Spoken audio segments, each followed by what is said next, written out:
جب حضرت نوح علیہ السلام کشتی بنا رہے تھے تو ایک مومنہ بوڑھی عورت روز اللہ کے نبی کے پاس اپنی گٹھڑی لے کر آتی اور کہتی، اے اللہ کے نبی، کب کشتی روانہ ہوگی؟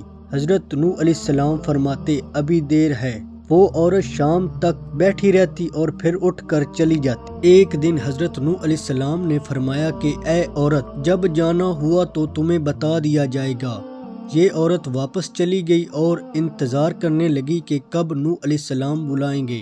اس دوران عذاب آ گیا اور کشتی روانہ ہو گئی، لیکن حضرت نوح علیہ السلام نے اس عورت کو نہ بلایا۔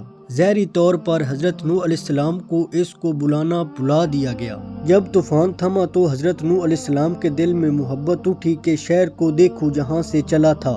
وہاں آئے اور قریب جا کر دیکھا تو ایک جھونپڑی میں دیا جل رہا تھا۔ حضرت نوح علیہ السلام یہ دیکھ کر چونک گئے کہ روئے زمین پر کوئی ایسا گھر بھی ہے کہ اتنا عظیم طوفان کے بعد بھی جس میں چراغ جل رہا ہے۔ انہوں نے وہاں تکبیر بلند کی تو وہ عورت سامان لے کر آ گئی اور کہنے لگی، یا نبی اللہ، کیا کشتی تیار ہے؟ چلیں۔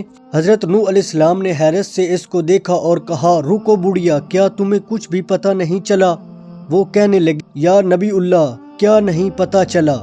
کہا، اتنا بڑا سیلاب آیا، بارش آئی، تمہیں کچھ بھی پتہ نہیں چلا؟ بڑھیا کہنے لگی، یا نبی اللہ، بس ایک دن بادل گرجے تھے اور ہلکی سی پھوہار پڑی تھی۔ حضرت نوح علیہ السلام حیران ہو کر آسمان کی طرف دیکھنے لگے اور کہا، میرے اللہ، یہ کیا ماجرا ہے؟